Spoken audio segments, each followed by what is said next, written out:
الحمد للہ رب العالمین والصلاة والسلام علی محمد الامین۔ اعوذ باللہ من الشیطان الرجیم، بسم اللہ الرحمن الرحیم۔ خواتین و حضرات، ہم سورہ یوسف کی آیت 39 سے درس کی ابتدا کر رہے ہیں۔ سیدنا یوسف کی سرگزشت زیر بحث ہے۔ اس میں بات یہاں تک پہنچ گئی تھی کہ ان کے زندہ کے دو ساتھیوں نے جب اپنا خواب آ کر بیان کیا اور یہ چاہا کہ اس کی تعبیر انہیں بتا دیں، تو سیدنا یوسف نے اس کو ایک مناسب موقع دیکھ کر ان سے تھوڑی سی مہلت لی۔ فرمایا کہ تمہارا کھانا آنے سے پہلے میں یہ تعبیر تمہیں بتا دوں گا۔ پھر ایک نہایت خوبصورت تمہید اٹھائی، بات کو اپنی ذات سے اوپر اپنے پروردگار سے متعلق کیا اور وہاں سے دعوت پیش کر دی۔ اس کا کچھ حصہ زیر بحث آ چکا ہے، جس کی حیثیت بھی اصل بات کے لیے تمہیدی تفصیلات ہی کی تھی۔ اس کے بعد انہوں نے فرمایا، یا صاحبی السجن ارباب متفرقون خیر ام اللہ الواحد القہار۔ میرے زندہ کے ساتھیوں، کیا الگ الگ بہت سے خدا بہتر ہیں یا وہ ایک اللہ جو سب پر غالب ہے؟ یہ سوال انہوں نے ان کے سامنے رکھ دیا۔ اور یہاں بھی دیکھیے کہ بات پہلے بھی اس خوبصورتی کے ساتھ کہی کہ مخاطب کے لیے وہ کوئی براہ راست نقد نہ بن جائے، اور یہاں پر بھی اہم ترین چیز ان کے سامنے استفہامیہ اسلوب میں سوال کی صورت میں رکھ دی۔ ان کو غور و فکر کی دعوت دی کہ ذرا ایک نگاہ اپنے عقائد پر ڈالو اور یہ بتاؤ کہ یہ ماننا بہتر ہے یعنی عقلی لحاظ سے بہتر ہے، علمی لحاظ سے بہتر ہے، انسانی شعور اس کی تائید کرتا ہے، اس لحاظ سے بہتر ہے کہ ہم اس پوری کائنات کے بارے میں یہ مانیں کہ اس کا ایک خالق ہے۔ یہ تو ہماری مجبوری ہے، کوئی چارہ اس کے سوا نہیں ہے، اس لیے کہ ہمارا مخلوق ہونا ایک وجودی حقیقت ہے، یہ کسی تنقیح کی محتاج نہیں ہے۔ اور جب ہم مخلوق ہیں اور گرد و پیش میں ایک ایک چیز اسی پہلو سے ہمارے ساتھ ہے، تو عقل کہتی ہے کہ اس کا کوئی خالق ہونا چاہیے۔ اب اگر پیغمبروں نے یہ بتا دیا ہے کہ یہ خالق ہے، وہ اس کائنات کا مالک ہے، وہی بادشاہ ہے، وہی تمہیں سب کچھ دیتا ہے، تمہاری ربوبیت کا اہتمام کرتا ہے، اس دنیا میں اسی کی قدرت، اسی کی حکمت اور اسی کی رحمت کا ظہور ہوا ہے، تو یہ بات تو ماننا پڑتی ہے، اس میں تو کوئی چارہ نہیں۔ لیکن اتنی بات ماننا اور اسی پہ اکتفا کر لینا بہتر ہے، یا یہ ماننا کہ بہت سے خدا ہیں، دسیوں ہیں، ایک نے یہ بنا رکھا ہے، دوسرے نے وہ بنا رکھا ہے، خلق میں فلاں اور فلاں شریک ہیں اور امر میں فلاں اور فلاں شریک ہیں، ان میں سے کون سی بات علم و عقل کے لحاظ سے بہتر ہے؟ یہ سوال انہوں نے ان کے سامنے رکھا۔ میرے زندہ کے ساتھیوں، کیا الگ الگ بہت سے خدا بہتر ہیں یا وہ ایک اللہ جو سب پر غالب ہے؟ ام اللہ الواحد القہار، یعنی جو بھی دنیا میں کوئی ہستی ہے، کسی کو کوئی اختیار ملا ہے، مخلوقات میں کوئی غیر معمولی مخلوقات ہیں، وہ محیط سمندر ہیں، پہاڑ ہیں، ہوائیں ہیں، سورج اور چاند ہیں، بڑے بڑے اجرام فلکی ہیں، جنات ہیں، فرشتے ہیں، سب پر وہی اللہ غالب ہے۔ تو کیا وہی ماننا بہتر ہے یا ان میں سے کسی کو اس چیز کا اور کسی کو اس چیز کا خدا مان لینا بہتر ہے۔ اس کے بعد انہوں نے اسی استدلال کو مزید آگے بڑھایا، سوال کی صورت میں استفہامیہ انداز میں یہ بات سامنے رکھ دی۔ استفہامیہ انداز کی خوبی یہ ہوتی ہے کہ اس میں آپ مخاطب کو چیلنج نہیں کرتے بلکہ اس کو دعوت فکر دیتے ہیں، سوچنے کی دعوت دیتے ہیں۔ یہی طریقہ انہوں نے اختیار کیا۔ اب جب اتنی بات ہو گئی اور اس سوال تک وہ اپنے مخاطب کو لے آئے تو پھر انہوں نے وہ براہ راست بات کی ہے جو مخاطب کے مضمومات یا عقائد سے متعلق ہے۔ انہوں نے کہا پھر غور کرو، ما تعبدون من دونہ الا اسماء سمیتموها انتم وآباؤکم ما انزل اللہ بہا من سلطان۔ یہ جو تم نے معبود بنا رکھے ہیں، یعنی ایک معبود، ایک رب، ایک مالک، اس کائنات کا خالق، یہ تو علم و عقل کا تقاضا ہے کہ مانا جائے، یعنی خالق ہونا چاہیے، اس کا انکار انسانی عقل نہیں کر سکتی۔ خالق کون ہے اس میں بحث ہو سکتی ہے۔ یہ کائنات خود ہی خلق کا عمل کر رہی ہے اور یہ کوئی قدیم حقیقت ہے، کچھ قوانین ہیں جو خلق کا یہ عمل کر رہے ہیں، یا کوئی دیوی دیوتا کیا ہے، اس میں تو بحث ہو سکتی ہے، لیکن یہ کہ ہم مخلوق ہیں اور عقل کہتی ہے کہ جب ہم مخلوق ہیں تو ہمارا کوئی خالق ہونا چاہیے۔ اسی بات کو قرآن مجید نے ایک دوسرے مقام پر اسی استفہامیہ اسلوب میں سامنے رکھ دیا ہے اور یہ کہا ہے کہ غور کرو کہ ہم خلقوا من غیر شیء ام هم الخالقون۔ مخلوق ہونا تو ایک بالکل قطعی بات ہے، لیکن پھر کیا تم یہ خیال کرتے ہو کہ تم بغیر کسی چیز کے خلق ہو گئے ہو، یعنی مخلوق ہو لیکن کوئی خالق نہیں ہے؟ یہ تو بالکل خلاف عقل بات ہے، ہو نہیں سکتا۔ یا پھر خود ہی اپنے خالق ہو، یعنی اس گمان میں مبتلا ہو گئے ہو کہ ہمارے آباء میں سے کوئی خلق کر کے چلا گیا ہے اور اب وہ کارخانہ چل رہا ہے۔ کیا بات مانتے ہو؟ ان میں سے کوئی چیز بھی علم و عقل کی روح سے قابل قبول نہیں ہو سکتی۔ تو انہوں نے کہا کہ یہ بھی غور کرو کہ تم نے جو خدا بنا رکھے ہیں، دیوی دیوتا بنا رکھے ہیں، ان کی حقیقت کے لیے کوئی استدلال ہے تمہارے پاس؟ یعنی علم و عقل تو تعدد کا تقاضا نہیں کرتے، وہ تو یہ نہیں کہتے کہ فلاں کا الگ خدا ہونا چاہیے اور فلاں کا الگ ہونا چاہیے۔ ادنا تأمل بتا دیتا ہے کہ یہ کائنات اور ہمارا وجود ایک ہی طرح کے قوانین سے گورن کیا جا رہا ہے، ان میں کوئی تضاد نہیں ہے، کوئی تصادم نہیں ہے۔ ادنا درجے کا تضاد و تصادم بھی ہو تو 2 منٹ کے لیے بھی یہ کائنات چل نہیں سکتی۔ یہ اتنی محکم ہے اور اس نزاکت کے ساتھ کھڑی ہے کہ ذرا سا توازن مجروح ہوا اور یہ درم برم ہو گئی۔ تو اس لیے اس میں تو تعدد عقلاً محال ہے، ہو ہی نہیں سکتا۔ تعدد محال ہے تو پھر ایک پروردگاری ہوگا۔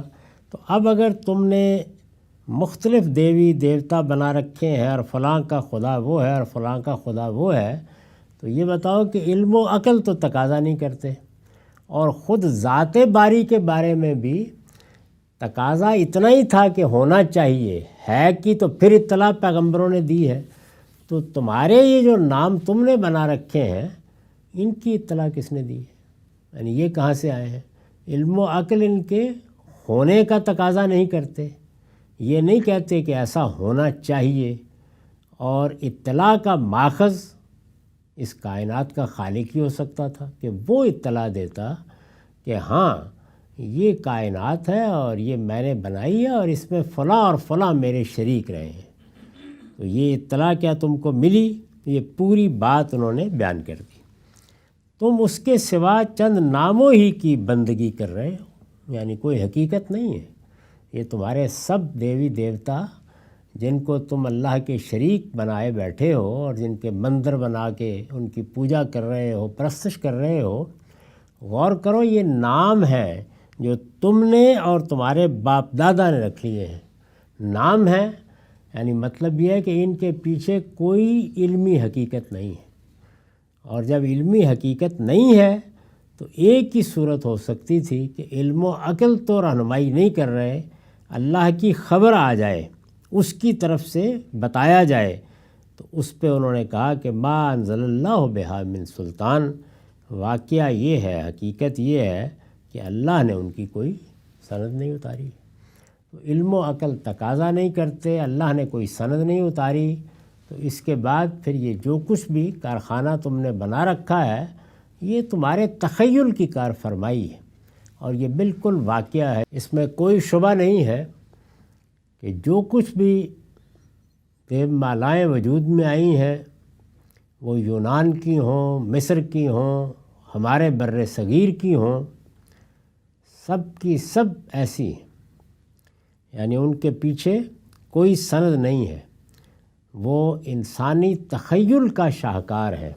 انسان کے اندر چونکہ یہ صلاحیت موجود ہے کہ وہ اپنے تخیل سے چیزوں میں منطقی ربط پیدا کر لیتا ہے، یہ منطقی ربط ہے جو دیو بالا کے خلق کا باعث بنا ہے، یہی فلسفیوں کی اور صوفیوں کی مابعدت طبیعیات کا خالق ہے، اور یہی ہے جس کی بنیاد پر انسان سائنسی تحقیقات کی بنیادیں قائم کرتا، بنیادی مفروضات وجود میں لاتا اور اعلیٰ درجے کا ادب تخلیق کرتا۔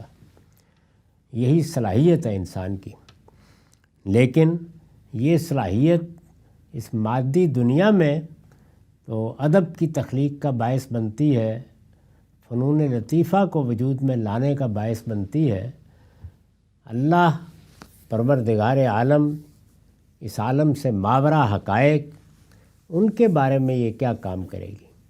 اس میں تو یہ شدید منطقی مغالطہ ہے کہ اس میں شاہد پر غائب کو قیاس کر لیا گیا ہے، اس لیے یہ بالکل بے معنی بات ہے۔ اللہ نے ان کی کوئی سند نہیں اتاری ہے، یہ انہوں نے تنقید کی۔ ان الحکم الا للہ، یہ تو اندھوں کو نظر آ رہا ہے کہ اقتدار صرف اللہ کا ہے، یعنی اس دنیا میں ایک ہی کی حکومت قائم ہے، وہ جو اس کائنات کا خالق ہے۔ امرا اللہ تعبدوا الا ایاہ، اس نے حکم دیا ہے کہ خود اس کے سوا کسی کی بندگی نہ کرو۔ ایک تدریج کے ساتھ وہ پورا استدلال بیان کرتے جا رہے ہیں، یعنی پہلے یہ فرمایا کہ شرک کی کوئی حقیقت نہیں ہے، علم و عقل شرک کے لیے کوئی استدلال قائم کرنے کی اجازت نہیں دیتے، اللہ کی طرف سے کوئی سند نہیں اتاری گئی، اس کائنات کو دیکھنے کے بعد کسی درجے میں بھی یہ معلوم نہیں ہوتا کہ یہاں کسی اور کا اقتدار ہو سکتا ہے، تو خلق میں کسی کا ہونا اس کے کوئی شواہد نہیں ہے، امر میں کسی کا ہونا اس کے بھی کوئی شواہد نہیں۔ یہ اقتدار صرف اللہ کا ہے، یہ وہی بات ہے جو دوسری جگہ کہی ہے کہ الا لہ الخلق والامر، یہاں حکم وہی امر ہے، یعنی اس کائنات میں خلق بھی ساری کی ساری اللہ کی ہے اور امر بھی سارا کا سارا اللہ کا ہے۔ تو پہلے انہوں نے خلق کو بیان کیا اور اس کے بعد فرمایا ان الحکم الا للہ، یعنی مشاہدہ بتاتا ہے، عقل بتاتی ہے، علم شہادت دیتا ہے کہ اقتدار بھی تنہا ایک ہی ہستی کا ہے، یعنی کوئی دوسرا قانون کار فرما نہیں، کسی قسم کا کوئی تضاد نہیں ہے، پوری کائنات جہاں جہاں تک نگاہ جاتی ہے وہ یکساں قوانین کی بنیاد پر چل رہی ہے، تو پھر اس میں کسی دوسرے کے امر کا دخل کیسے ہو سکتا ہے؟ اقتدار صرف اللہ کا ہے۔ اب رہی یہ بات کہ اس سب کے بعد وہی بتائے گا، یعنی اللہ ہی بتائے گا کہ پھر بندگی کس کی ہونی چاہیے، تو اس نے یہ بتایا ہے امرا اللہ تعبدوا الا ایاہ، اس نے حکم دیا ہے کہ خود اس کے سوا کسی کی بندگی نہ کرو۔ یہ حکم ہے جو ہمیں اس کے پیغمبروں کی وساطت سے پہنچا اور یہی دین ہے۔ اور یہ جو بات ہے کہ امرا اللہ تعبدوا الا ایہ ہو، کہ اللہ کے سوا کسی کی بندگی نہ کی جائے، تو پورے دین کی حقیقت کیا ہے؟ بندگی۔ یعنی اللہ نے ہم سے کیا تقاضا کیا؟ میرے بندے بن کر رہو، میں تمہارا معبود ہوں، تم میرے بندے ہو۔ اپنی اس حقیقت کو پہچانو اور اپنی پوری زندگی اسی حقیقت کے ماتحت بسر کرو۔ اسی کو دوسری جگہ اس طرح واضح کیا ہے کہ وما خلقت الجن والانس الا لیعبدون، ہم نے جنوں اور انسانوں کو اسی لیے تو پیدا کیا ہے کہ وہ ہماری بندگی کریں، یعنی ہمارے بندے بن کر رہیں۔ اللہ تعالیٰ کو اپنا رب ماننا، اس کی بادشاہی اس کائنات پر ماننا اور اسی کو معبود مان کر اس کی پرستش کرنا، اس کی بات ماننا، یہ سب کیا ہے؟ بندگی، اللہ کا بندہ بن کر رہنا۔ تو فرمایا کہ اس نے حکم دیا ہے کہ خود اس کے سوا کسی کی بندگی نہ کرو، یعنی صرف یہ نہیں کہا کہ بندگی کرو، یہ کہا ہے کہ میری ہی بندگی کرو، اور یہی سارا دین ہے۔ تو میں نے جہاں دین حق میں اس سوال سے بات کی ابتدا کی ہے کہ دین کی حقیقت کیا ہے، یعنی اپنی کتاب میزان کے دوسرے مقدمے میں، تو وہاں یہ بتایا کہ دین کی حقیقت اگر ایک لفظ میں بیان کی جائے تو وہ کیا ہے؟ اللہ کی عبادت، بندگی، اللہ کے بندے بن کر رہو۔ بالکل لفظوں میں یہی بات دیکھیے خود قرآن نے بیان کر دی۔ یوسف علیہ السلام نے کہا کہ اس نے حکم دیا ہے کہ صرف میری بندگی کی جائے گی، ذالک الدین القیم، یہی تو اصل دین ہے، یہی سیدھا دین ہے، یہی دین قیم ہے۔ ولیکن اکثر الناس لا یعلمون، مگر بہت سے لوگ اس حقیقت کو نہیں جانتے، یعنی لوگ اسی حقیقت کو فراموش کر بیٹھتے ہیں اور اس سے ساری خرابیاں پیدا ہوتی ہیں۔ اس کائنات کا ایک ہی خالق ہے، اس کائنات پر تنہا اسی کا اقتدار ہے، اس کے ساتھ ہمارا تعلق عبد اور معبود کا ہے، یہی صحیح دین ہے، یہی سیدھا دین ہے، یہی دین کی حقیقت ہے۔ لوگ اسی کو، زیادہ تر لوگ اسی بات کو اسی ترتیب سے نہ سمجھنے کے نتیجے میں اپنے آپ کو تخیلات کی بھول بھلیوں کے حوالے کر دیتے ہیں۔ یہ پوری بات انہوں نے بیان کر دی، ولیکن اکثر الناس لا یعلمون۔ اس پر میں نے حاشیہ لکھا ہے، یوسف علیہ السلام کی یہ تقریر قرآن میں توحید کی بہترین تقریروں میں سے ہے، اور ٹھیک اس موقع پر کی گئی جب مخاطبین اس کو سننے کے لیے پوری طرح تیار ہو چکے تھے۔ اس سفر میں، اس تقریر میں، معاف کیجیے گا، اس میں انہوں نے پہلے ان کی توجہ علم و حکمت کے اصل سرچشمے کی طرف مبذول کرائی ہے۔ وہ کون ہے؟ اس کائنات کا خالق، ہمارا پروردگار۔ سارا علم، ساری حکمت اسی کے ہاں سے آتی ہے۔ انسان کے پاس جو علم و حکمت ہے وہ اسی کی عطا ہے، یہ انسان نے خود کہیں سے نہیں لے لی۔ اس میں انہوں نے پہلے ان کی توجہ علم و حکمت کے اصل سرچشمے کی طرف مبذول کرائی ہے، پھر اس سفر کا حوالہ دیا ہے جو خود انہوں نے باطل کو چھوڑ کر حق تک پہنچنے کے لیے کیا ہے، یعنی اپنے حوالے سے میں نے کیسے کسی چیز کو پایا ہے، میں نے اس کو کیسے چھوڑا ہے، میں نے کیسے اختیار کیا ہے۔ سب سے زیادہ انسان جس چیز سے سیکھتا ہے وہ یہ سفر ہے، اور اس میں ہمیں یہ بتایا گیا ہے کہ انسانوں کے ساتھ کسی مقام بلند سے کھڑے ہو کر گفتگو نہیں کرنی چاہیے، بلکہ ان کو اپنے سفر میں شریک کرنا چاہیے۔ وہ بھی سب کے سب ہماری طرح ہی ہیں۔ کسی نے سفر پہلے کر لیا، وہ نیو یارک سے لندن سے ہو آیا تو چلیں آپ کو بتا دے گا کچھ، اور کسی نے ابھی سفر کرنا ہے تو وہ آپ سے معلومات لے لے گا، اس کے سوا کوئی فرق نہیں ہے۔ اس نے حکم دیا ہے کہ خود اس کے سوا کسی کی بندگی نہ کرو۔ یہ تقریر کیسے ہوئی، کس طرح ہوئی، اس پر تبصرہ کیا میں نے۔ اس میں انہوں نے پہلے ان کی توجہ علم و حکمت کے اصل سرچشمے کی طرف مبذول کرائی ہے، پھر اس سفر کا حوالہ دیا ہے جو خود انہوں نے باطل کو چھوڑ کر حق تک پہنچنے کے لیے کیا ہے، یعنی اپنی سرگزشت سفر سنائی ہے مختصر لفظوں کے بعد۔ اس کے بعد ملت توحید کی تاریخی عظمت اور اہمیت واضح کی ہے۔ یعنی یہ جو توحید کا دین ہے یہ موہوم تصورات سے نہیں بنا، اس کے پیچھے ایک غیر معمولی عظیم تاریخ ہے، اور وہ کیا تاریخ ہے؟ وہ انبیاء کی تاریخ ہے۔ بہت بڑی بڑی غیر معمولی شخصیات ہیں جنہوں نے آ کے لوگوں کو توحید سکھائی ہے اور ان کے خالق کی معرفت ان کے اندر پیدا کی ہے۔ تو اس میں سیدنا ابراہیم اور یعقوب اور اسحاق بہت بڑا حوالہ ہے۔ تو انہوں نے یہ اہمیت واضح کی ہے کہ میں نے یہ دین اختیار کیا ہے تو میں نے تو اپنے فہم سے اس کو سمجھا، اور جو چھوڑا ہے سوچ سمجھ کر چھوڑا ہے، جو اختیار کیا ہے سوچ سمجھ کر اختیار کیا ہے، اور مجھے اطمینان ہے کہ اس کے نتیجے میں جو کچھ اب مان رہا ہوں وہ وہی ہے جو میرے آبا مانتے رہے ہیں، اور وہ آبا کون ہیں؟ ابراہیم، اسحاق اور یعقوب۔ پھر بندگی کا یہ تقاضا واضح کیا ہے کہ بندہ ہو کر کسی کو خدا کا شریک ٹھہرایا جائے، اس کا حق کسی کو بھی حاصل نہیں۔ یعنی جب یہ بات واضح ہو گئی کہ اس کائنات کا خالق ہے اور میرا بھی خالق ہے اور میں اس کا بندہ ہوں، تو بندہ ہو کر کسی اور کو اس بندگی میں شامل کیا جائے، یعنی بندہ کسی اور کا ہو اور کسی اور کو شامل کرے، اس کا حق کسی کو بھی حاصل نہیں ہے۔ اس کے بعد خدا کے اس امتنان و احسان کی طرف توجہ دلائی ہے جو اس نے پیغمبروں کی بعثت سے انسانیت پر کیا ہے۔ یعنی ایک ترتیب کے ساتھ اگر آپ اس کو کھول دیں جو کچھ اوپر نقل ہوا ہے تو وہ اس پوری سرگزشت کے ایک ایک پہلو کو نمایاں کر رہے ہیں۔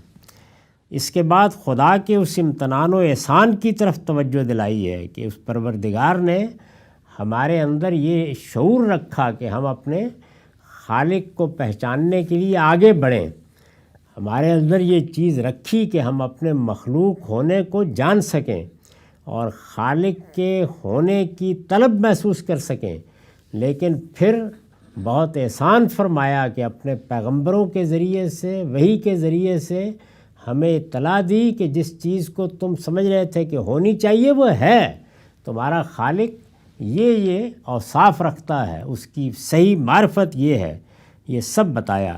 تو یہ کس نے بتایا؟ پیغمبروں نے۔ تو انہوں نے ان کے احسان کی طرف توجہ دلائی۔ پھر ان نوجوانوں کو مخاطب کیا ہے، اور دیکھیے کہ کس دل نواز انداز سے مخاطب کیا ہے۔ ہمدردی اور محبت کے جذبات جو مصیبت کے اشتراک سے ایک دوسرے کے لیے پیدا ہو جاتے ہیں، سب زندہ کے ساتھی ہیں، جیل میں پڑے ہوئے ہیں، قید خانے میں ہیں۔ ہمدردی اور محبت کے جذبات جو مصیبت کے اشتراک سے ایک دوسرے کے لیے پیدا ہو جاتے ہیں، یہ خطاب یعنی یہ تقریر جو انہوں نے کی ہے، یہ خطاب ان کو بڑی بلاغت کے ساتھ ابھارتا ہے، یعنی اپنے اور ان کے تعلق کو بنیاد بناتا ہے گفتگو کی، تاکہ مخاطبین اس کو پوری توجہ کے ساتھ سنیں اور اس کے ہر لفظ کو باہمی خیرخواہی اور اخلاص پر معمول کریں۔ یہ بہت ضروری چیز ہوتی ہے کہ آپ اپنے مخاطب کے ساتھ کھڑے ہوں، آپ مخاطب کے ساتھ رشتے کو سمجھیں۔ وہ رشتہ انسانیت کا ہے، وہ کسی تکلیف کا ہے، وہ مصیبت کا ہے، وہ باہمی دکھوں کا ہے، وہ دنیا میں پیدا ہونے والے آلام و مصائب کا ہے، کوئی چیز ہے، اس جگہ سے آپ ایک تعلق پیدا کریں اور پھر اس کے بعد بات کریں، تو پھر مخاطبین اس کو اخلاص پر، خیرخواہی پر محمول کرتے ہیں۔ لیکن کسی ممبر پر کھڑے ہو کر آپ نے ایک مقام بلند سے لوگوں کو طعن و تشنیع کر دی، تو یہ انبیاء کی دعوت کا طریقہ نہیں ہے۔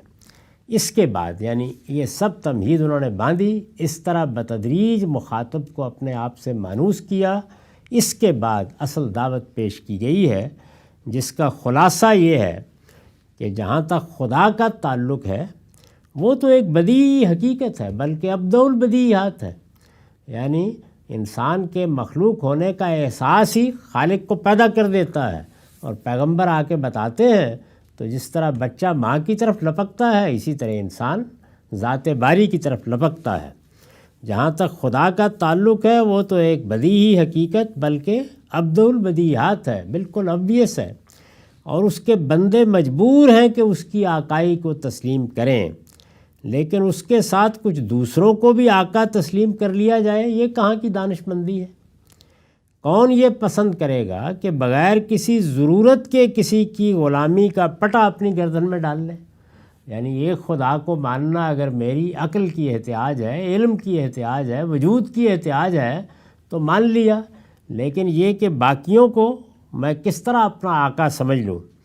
پھر مزید یہ کہ ایک ایسی بات کیوں مانی جائے جس کی کوئی ادنا شہادت نہ ہماری عقل میں ہے، نہ فطرت میں، اور نہ انفس و آفاق میں۔ زیادہ سے زیادہ یہ کہا جا سکتا تھا کہ خدا نے بتایا ہے، یعنی شرک کے بارے میں بڑی سے بڑی بات یہی کہی جا سکتی تھی، لیکن ہم جانتے ہیں کہ اس کے حق میں بھی کوئی چیز پیش نہیں کی جا سکتی۔ جو کچھ مانا جا رہا ہے وہ محض نام ہے جو بغیر کسی دلیل کے لوگوں نے رکھ لیے ہیں۔ تمام اقتدار خدا کا ہے، اور جو دین اس نے اپنے پیغمبروں کی وساطت سے اتارا ہے اس میں بھی ہمیشہ یہی ہدایت کی گئی ہے کہ خدا کا کوئی شریک نہیں ہے، اس لیے اسی کی بندگی کرو، یہی سیدھا دین ہے، مگر افسوس کہ لوگوں کی اکثریت اس سے بے خبر ہے۔ یہ خلاصہ ہے اس ساری تقریر کا جو انہوں نے فرمائی، اور اس طرح اپنے ساتھیوں کو موقع کو مناسب دیکھ کر اپنی دعوت سے واقف کرا دیا، اپنے پروردگار کی معرفت ان تک پہنچا دی، اور اصل دین جو پیغمبروں کا دین ہے وہ ان کے سامنے رکھ دیا۔ اس سے اندازہ کیا جا سکتا ہے کہ ہمیں جو دعوت لوگوں کے سامنے پیش کرنے کے لیے کہا گیا ہے اس کا ایک تو عمومی پہلو ہے، ہم نے قرآن سنا دیا، پہنچا دیا، ہم نے قرآن کا درس دے دیا، ہم نے کوئی چیز لکھ دی، اس میں براہ راست مخاطب نہیں ہوتا، یعنی آپ بات کر رہے ہوتے ہیں، جو بھی پڑھے گا، جو بھی سنے گا، براہ راست مخاطب نہیں ہوتا۔ لیکن اگر براہ راست کسی کو دعوت دینی ہو، اس میں کن چیزوں کا لحاظ رکھنا ضروری ہے، وہ سب اس سے سیکھی جا سکتی ہیں۔ بات کہاں سے شروع کرنی چاہیے، کہاں پہنچانی چاہیے، اس میں دیکھ لیجئے کہ ایک ایک قدم پر انہوں نے کس حکمت، کس دانش، کس محبت اور کس تعلق خاطر کے ساتھ اپنی بات پیش کی ہے، اور مخاطب کو ادنا درجے میں کسی رد عمل میں مبتلا نہیں ہونے دیا۔ یہی اصل میں براہ راست دعوت کا جب موقع ہو تو داعی کا کمال ہے۔ جب یہ ساری بات ہو گئی تو اب اس کے بعد غالباً کھانے کا وقت بھی قریب آ گیا، تو انہوں نے اب ان کے خواب کی تعبیر بتائی۔ یہی انہوں نے مہلت لی تھی۔ انہوں نے کہا یا صاحبی السجن اما احدکما فیسکی ربہ خمرا واما الاخر فیسلب فتاکل الطیر من راسه قضی الامر الذی فیہ تستفتیان۔ میرے زندہ کے ساتھیوں، تمہارے خواب کی تعبیر یہ ہے کہ تم میں سے ایک تو اپنے منصب پر بحال ہو جائے گا اور اپنے آقا کو شراب پلائے گا۔ وہ ساقی تھا، اور جیسے کہ پیچھے بیان ہو چکا کہ کسی بات پر ناراض ہو کر بادشاہ نے اس کو جیل میں بھیج دیا، تو اب سیدنا یوسف نے اس کے خواب کی تعبیر بتائی کہ تم تو بحال ہو جاؤ گے۔ میرے زندہ کے ساتھیوں، تمہارے خواب کی تعبیر یہ ہے کہ تم میں سے ایک تو اپنے آقا کو شراب پلائے گا۔ ظاہر ہے کہ اس کا لازمی نتیجہ یہ ہے کہ وہ اپنے منصب پر بحال ہو جائے گا، تو اس کو میں نے الفاظ میں بیان کر دیا ہے۔ تم میں سے ایک تو اپنے منصب پر بحال ہو جائے گا اور اپنے آقا کو شراب پلائے گا، وَأَمَّا الْآخَرُ، رہا دوسرا، فَيُسْلَبُ، تو اسے سولی دی جائے گی، یعنی اس کو موت کی سزا دے دی جائے گی، تو اسے سولی دی جائے گی۔ فَتَأْكُلُ الطَّيْرُ مِن رَاسِهِ، اس زمانے میں جب سولی سے مراد ہمارے ہاں کی یہ پھانسی نہیں ہوتی، یعنی ایک لکڑی کے اوپر کیل ٹھونک کر لٹکا دیا جاتا ہے اور وہیں آدمی رخصت ہو جاتا ہے، تو سولی دی جائے گی، پھر پرندے اس کا سر نوچ نوچ کر کھائیں گے۔ عبرت بنا دیا جاتا تھا۔ اس بات کا فیصلہ ہوا جس کے بارے میں تم دونوں پوچھ رہے تھے۔ انہوں نے کہا کہ تم نے جو مجھ سے خواب کی تعبیر پوچھی تھی، تو لو میں نے تمہیں تعبیر بتا دی، اس کے خواب کی تعبیر یہ ہے اور تمہارے خواب کی تعبیر یہ ہے۔ اب ذرا پیچھے جا کے خواب دیکھیے تو اندازہ ہوتا ہے کہ وہ کتنا واضح خواب تھا، تاہم سیدنا یوسف نے بہت خوبی کے ساتھ اس تمثیل کو کھول دیا اور بتایا کہ یہ ہونے والا ہے۔ تو اس سے جو سچے خواب ہوتے ہیں ان کی حقیقت بھی واضح ہوئی، اور تعبیر کیسے کرنی چاہیے اس کے لیے بھی بڑی عمدہ رہنمائی اس سے ملی۔ تو انہوں نے کہا کہ اس بات کا فیصلہ ہوا جس کے بارے میں تم پوچھ رہے تھے، یعنی میں نے فیصلہ کن بات کر دی ہے، بغیر کسی تردد کے بتا دیا ہے کہ یہ نتیجہ نکلنے والا ہے۔ ہمارا وقت ختم ہو گیا، یہ سرگزشت ابھی جاری ہے۔ اقول قولی ھذا واستغفر اللہ لی ولکم ولسائر